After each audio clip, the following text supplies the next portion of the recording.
Hello दोस्तों, आप सभी का स्वागत है अपने YouTube चैनल एमए नॉलेज 100 पे। सभी साथी दोस्त यहाँ पे जानेंगे ग्राम प्रधान चुनाव की तारीखें जो हैं, नई तारीखें आ गई हैं।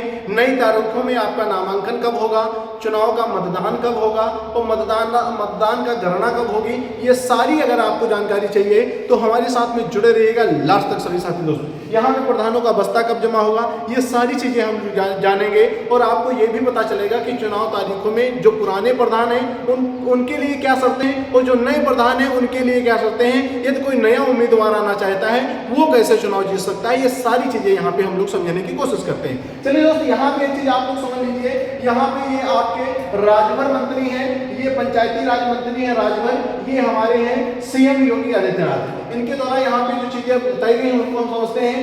उत्तर प्रदेश में चुनाव किसके द्वारा करवाया जाता है, याद रखेंगे उत्तर प्रदेश राज्य निर्वाचन आयोग चुनाव करवाएगा। अनुमानित शेड्यूल जो है यहाँ पे याद रखेंगे, आपका जो 10 अप्रैल को यहाँ पे क्या आएगा, आपका यहाँ पे आएगी आपकी वोटर लिस्ट। जो SIR प्रक्रिया आपकी चलाई जा रही थी, स्पेशल इंटेंसिव रिवीजन, इसके द्वारा जो जारी की जाने वाली वोटर लिस्ट आपकी है 10 अप्रैल को आएगी। इसी के बाद में आपकी चुनाव की तैयारियां होंगी, चुनाव की प्रक्रिया होगी, उसी के बाद में ये सारी चीजें आपकी लागू हो पाएंगी। यहाँ पे देखेंगे चुनाव चरण आपका 19 अप्रैल से शुरू होकर के संभावित मई जून तक खिंच सकता है। आप लोग यहाँ पे 19 अप्रैल ना याद करके यहाँ पे आप लोग याद रखेंगे कि आपका चुनाव यहाँ पे जून जुलाई तक यहाँ पे हो पाएगा। ये बात आप सभी को पता होना चाहिए कि यहाँ तक चुनाव हो जाएगा। यहाँ तक खर्च कितना होगा तो याद रखेंगे ग्राम प्रधान के लिए 1.2 लाख यहाँ पे खर्च करने के लिए यहाँ पे सरकार के द्वारा जो मान्यता दी जाती है। आप ज्यादा भी खर्च कर सकते हैं, पर इससे ज्यादा यदि सरकार को दिखाते हैं तो आपके ऊपर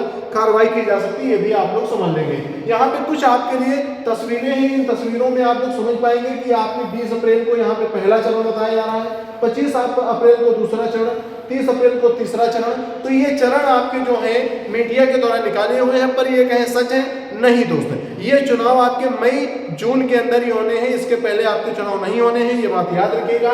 किसी भी फेक न्यूज के माध्यम से आप लोग यहाँ पे ना जानिएगा।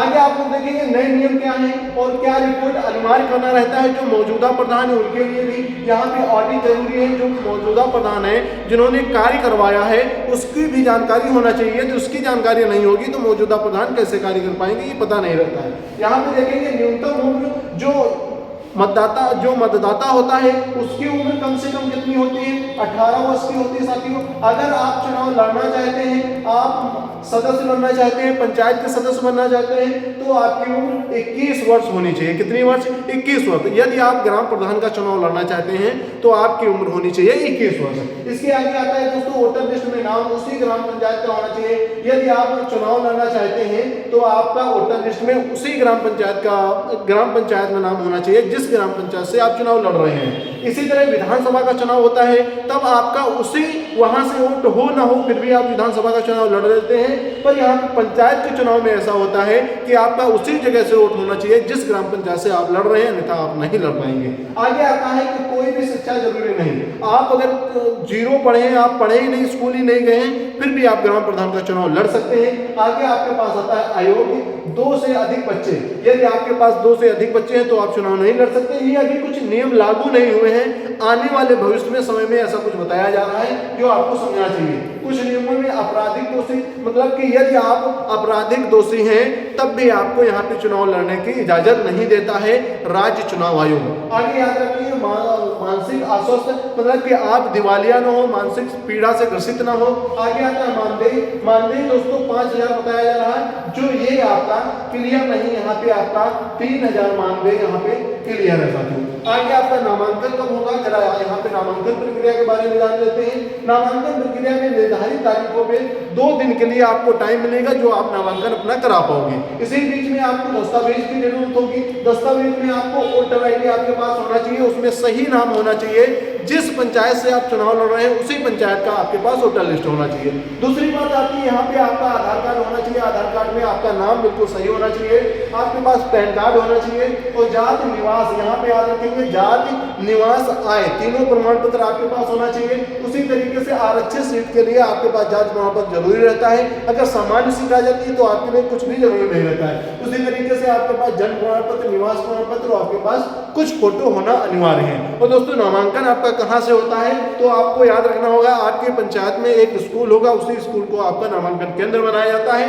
आपका 10 बजे से, याद रखेंगे यहाँ पे 10 बजे से आपका 3 से 4 बजे तक आपका नामांकन होता है, जो आप जाकर सबमिट करवा सकते हैं। आपके ये कुछ डॉक्यूमेंट्स होते हैं, ये आपको जरूरी रहते हैं, जो आपके पास में नहीं है तो उन्हें सही करके बनवा लीजिए, अन्यथा आप चुनाव के सदस्य या फिर वोटर लिस्ट में नाम आपका नहीं आ पाएगा। यदि आपका नाम नहीं है तो SIR प्रक्रिया के द्वारा वोट अपडेट किए जा रहे हैं, आप जाकर के वहां से करवा सकते हैं। आगे देखेंगे आप लोग ग्राम प्रधान की उम्र सीमा क्या है, तो सभी साथी दोस्त यहाँ पे कमेंट करके हमें बताएंगे ग्राम प्रधान की उम्र क्या है, क्योंकि हमने अभी आपको इस सेशन में बता रखा है। तो सभी साथी दोस्त एक बार कमेंट बॉक्स में हमें ये बता देंगे कि उम्र क्या है। अगर आपको ग्राम प्रधान पे और कोई वीडियो चाहिए और कोई जानकारी चाहिए तो सभी दोस्त कमेंट करके हमें बता देंगे कि आपको और कौन सी जानकारी चाहिए। इसी तरीके से आता है कि आपको सब्सक्राइब पहले नंबर पे कर लेना है, उसके बाद में लाइक करना है और शेयर भी कर देना है, और दोस्तों याद रखना है घंटी पे क्लिक करके ऑल पे भी क्लिक कर लेना, जिससे आने वाली सभी नोटिफिकेशन आप तक पहुंचते रहे। और ऐसे ही न्यूज के साथ में हमारे साथ बने रहने के लिए चैनल को सब्सक्राइब कर लीजिए, बेल आइकन पे क्लिक करके ऑल पे क्लिक कर लीजिए, जिससे आने वाली सभी नोटिफिकेशन आप तक पहुंचते रहे दोस्तों। तो चलते हैं, मिलते हैं अगली क्लास में अगली न्यूज के साथ में। आप लोग कमेंट करके बताइएगा क्या न्यूज आपको आगे की चाहिए। सभी साथी दोस्तों को जय हिंद, जय भारत, पढ़ते रहिए, आगे बढ़ते रहिए। मिलते हैं नेक्स्ट क्लास में।